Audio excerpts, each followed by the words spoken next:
Assalamualaikum warahmatullahi wabarakatuh. Selamat pagi teman-teman Mas Nam. Gimana kabar kalian? Semoga kalian di rumah dalam keadaan yang sehat ya, amin. Dan jangan lupa untuk selalu menjaga kesehatan di rumah dan semakin rajin beribadah, oke? Nah, tetap semangat belajar hari ini ya. Nah, hari ini kita akan melanjutkan materi tema yaitu mengenai SPDP untuk mata pelajaran SPDP. Sebelumnya, yuk kita berdoa dulu supaya ilmu yang kalian dapatkan hari ini bisa bermanfaat untuk kalian semua. Berdoa dimulai. Berdoa selesai. Terima kasih teman-teman yang hebat. Yuk sekarang kalian simak materi video hari ini. Kita untuk SPDP sudah memasuki ke tema yang kedua ya teman-teman. Tema yang kedua, subtema yang pertama dengan materi pola lantai dalam tari kreasi daerah. Sebenarnya pola lantai ini sudah kalian pelajari di kelas sebelumnya. Kita mengulang lagi dan fokus kepada tarian daerah.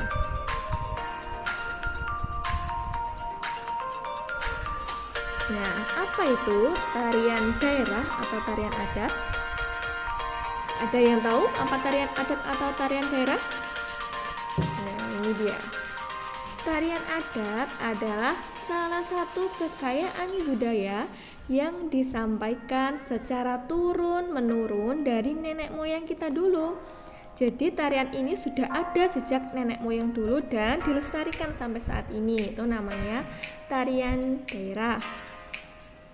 Nah, tarian adat atau tarian daerah itu memiliki pesan dan makna yang luhur. Jadi setiap tarian ataupun setiap gerakannya itu memiliki pesan-pesan tersendiri yang tentunya berisi pesan yang luhur atau pesan yang baik ya.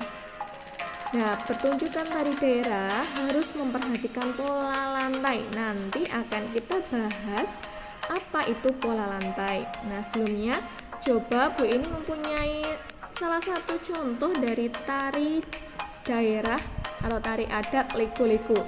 Nah, tari Leko-Leko ini teman-teman berasal dari Kabupaten Alor, Nusa Tenggara Timur. Tarian ini memiliki makna untuk mengajak masyarakat bersatu membangun kampung dan negeri. Coba kalian simak dulu. Ini adalah cuplikan dari tarian Leko-Leko. Nah, tari ini memiliki makna yang sangat mendalam, yaitu mengenai setiap gerakannya itu mengajak masyarakat untuk membangun kampungnya atau membangun negeri secara bersama-sama. Itu adalah makna dari tarian Leko yang digerakkan seperti itu. Itu adalah salah satu contoh dari tari kreasi daerah saja. Nanti minggu depan kita akan pelajari tari-tari yang lain ya.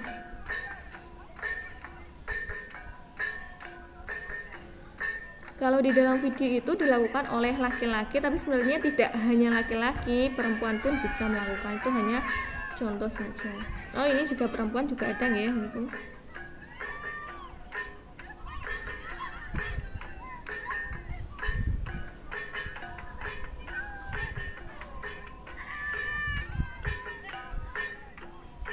Sebenarnya gerakannya hanya simpel ya, hanya berpegangan, saling berpegangan tangan secara erat, kemudian mengelilingi lingkaran secara bersama-sama dengan diiringi sebuah musik. Itu adalah salah satu tarian dari Nusa Tenggara Timur, yaitu tari Leko-Leko yang memiliki makna atau pesan untuk mengajak para masyarakat untuk bersatu membangun kampungnya. Nah, itu hanya cuplikan saja teman-teman. Itu contohnya. Kemudian kita kembali ke materi kita, yaitu mengenai pola lantai. Mudah sekali ini materinya ya. Apa itu pola lantai? Ada yang ingat? Nah, coba kalian simak. Pola lantai adalah, nah ini dia, susunan atau aturan serta arahan pergerakan penari di atas panggung. Itu namanya pola lantai. Nah, ini ada fungsi pola lantai. Kenapa tuh setiap tarian itu harus memperhatikan pola lantainya. Kenapa? Nah, ini fungsinya, fungsi dari pola lantai. Tentunya untuk membuat penampilan tari terlihat lebih indah dan menarik. Jadi supaya saat kita atau penonton melihat tarian itu, tariannya itu teratur dan terlihat lebih menarik gitu. Andai kata misalnya tidak ada pola lantai dalam tari, maka semua penari akan bergerak sesukanya sendiri dan itu tidak akan membuat lebih indah. Nah, jadi fungsi dari pola lantai adalah ini, untuk membuat penampilan tari lebih indah dan juga menarik. Itu fungsinya. Kemudian ada macam-macam pola lantai, teman-teman. Yang pertama ada pola lantai vertikal. Apa itu vertikal? Nah, ini ada, di mana penari membentuk garis vertikal, yaitu garis lurus dari depan ke belakang atau belakang ke depan, itu namanya vertikal. Ini ada contohnya. Nah, ini adalah pola lantainya, dari depan ke belakang atau belakang ke depan. Ini tari yang biasa menggunakan pola lantai vertikal itu ada tari Yospan dari Papua.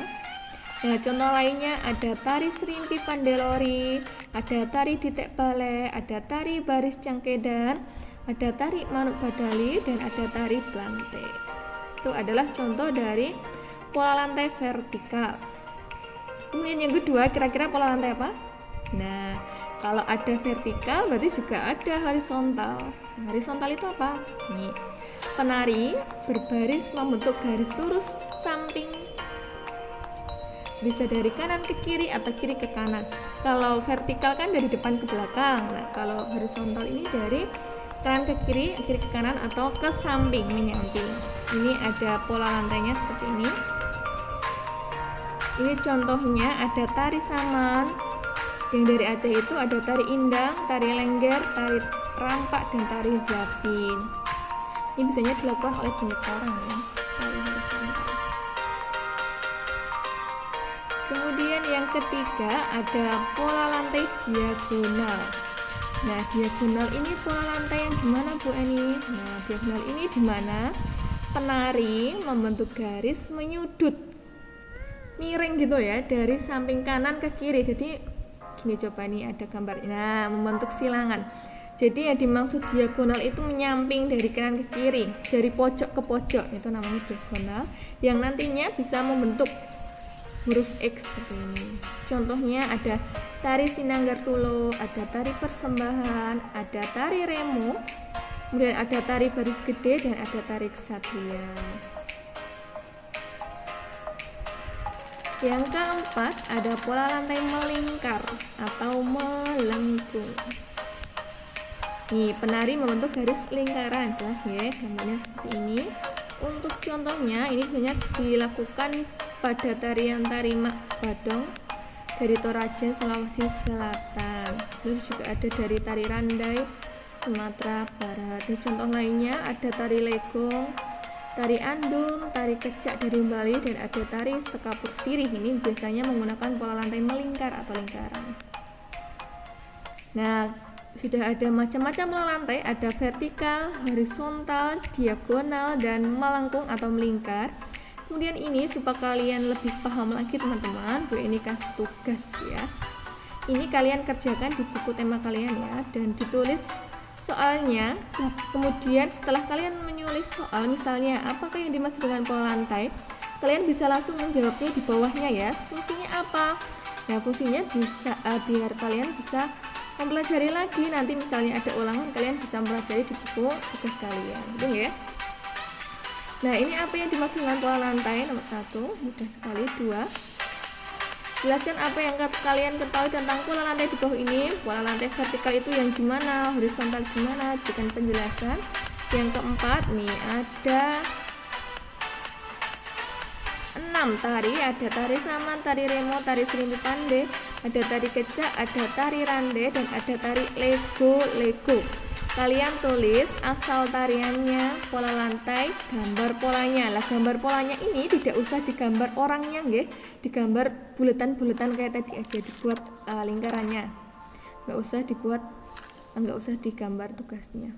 Nggak usah digambar penarinya maksudnya, mohon maaf. Nah, ini tugas hari ini cukup mudah ya teman-teman.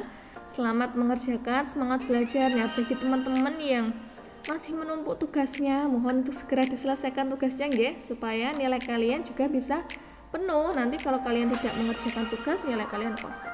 Oke.